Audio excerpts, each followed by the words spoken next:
A collection of FBI agents and others loaded the long metal crate into the back of a truck, which has since left.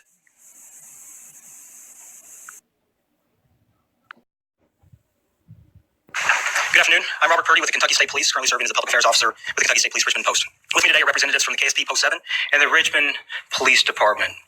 Thank you to everybody who is here in attendance today.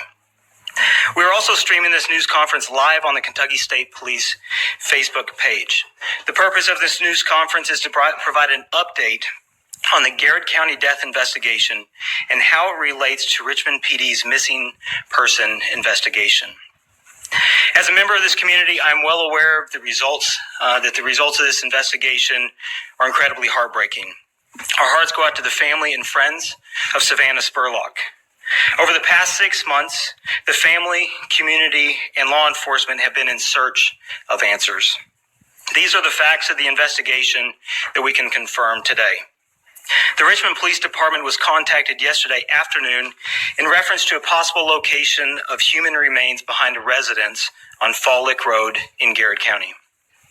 As a result of the information that was received, the Richmond Police Department notified the Kentucky State Police. Multiple law enforcement agencies, including the Kentucky State Police, Richmond Police Department, Garrett County Police Department, Lancaster Police Department, and the FBI responded to the scene and secured the area. A coordinated search of the property was conducted late last night, resulting in the discovery of human remains just before midnight. The recovered body was removed from the scene and taken to the state medical examiner's office in Frankfort for an autopsy and identification. As a result of the autopsy, we can now confirm that the remains are those of Savannah Spurlock, who went missing on January 5th after leaving a Lexington bar with 3 individuals. Initially, Savannah was reported as a missing person to the Richmond Police Department, who have been following up on multiple tips and leads about her disappearance over the past 6 months.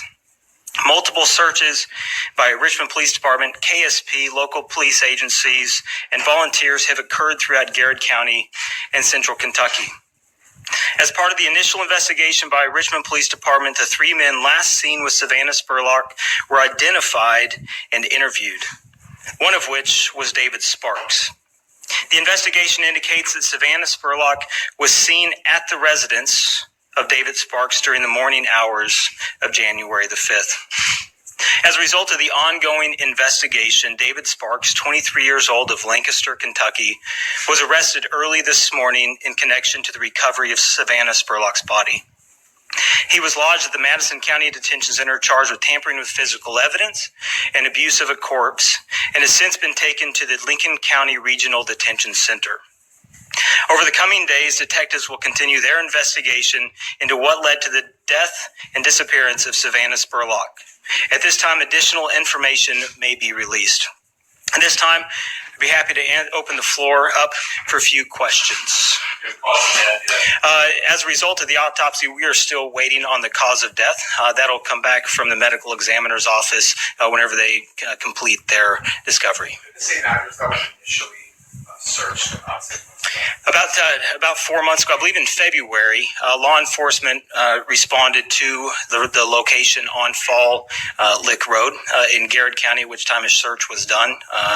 The property is owned by some of Mr. Sparks' family members. During that search, nobody was found. During that search, nobody was found. That's correct. The body may have been brought back to that property. There's a lot of things that we're going to be continuing to look at in the coming days and weeks as part of the ongoing investigation, trying to determine when the body may have been placed there. Briefly explain the nature of the charge, why he was charged with what he was. Yeah, as a result of the ongoing investigation, the information that we had, based upon her location, where she was located, we felt that the abuse of the corpse and tampering with physical evidence was a charge that we could, actually charge him with this morning. What's the status of the 2 other men that were seen? As far as the other 2 individuals, there haven't been any charges at this time, so I don't want to get into any kind of speculation about what may happen. Do you expect any charges going forward? I don't know of any charges moving forward. After the discovery of the body early this morning and late last night, we're really still pretty early into this investigation. Over the coming days and weeks, there's going to be a lot of questions that we still have to answer. You guys are relevant robbery last night on a call that odor. Do you believe that she was alive previous to the last 24 hours? No, I don't believe that there's any indication that she was placed there recently. I think that the odor is what kind of indicated, and that's what the information that we received yesterday, that's what led us there. What do you mean she was found in an unnatural position? What do you mean? The body was found in an unnatural position. I haven't seen the unnatural position. I think that the location and manner of how the body was recovered gives us a lot of suspicion about what may have happened. Can you talk about the other items that were discovered? As far as the specific items that were recovered, all of that is sensitive to this investigation. Those are specific details that we won't be able to release and should be coming out in court proceedings. Did the Sparks parents tell you how they feel, how they do it? I have not spoke to the Sparks family personally, and so I think that we have been in contact and communication with them. As you can imagine, there's a lot of heartbreak in every aspect of this investigation. Well, that'll. Charged him with murder. Do you see that as a possibility in the future? We're going to allow our detectives to continue their investigation, to try to determine exactly what happened moving forward.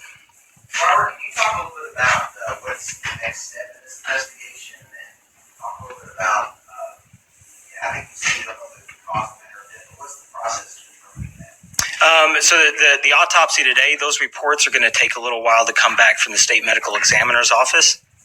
During the coming days, detectives are going to continue to follow up on tips, leads, interview people to try to determine and paint a better picture about what may have actually happened. Can you briefly explain a scenario where, investigators and doctors were out there 4 months ago, that a body was not found, and here we are? Getting into why we didn't see it 4 months ago, it would be complete speculation as far as moving forward with that. So I'd hate to speculate and give false information. Well, that'll conclude today's interview. We thank you for being here today, and we do ask that you respect the privacy of the family during this very difficult time. Thank you all very much.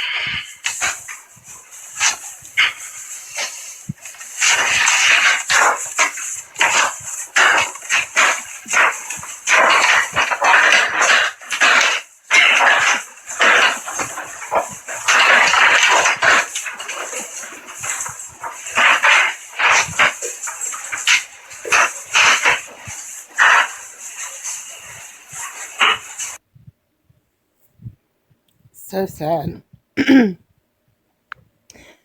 I am grateful that she is found, but it's just a sad situation. Now I'm curious as to when the charges will proceed. I guess they'll let us know, as the investigation continues, and we'll continue to follow it. Leave your comments down in the comment section below, and I will see you guys in the next one.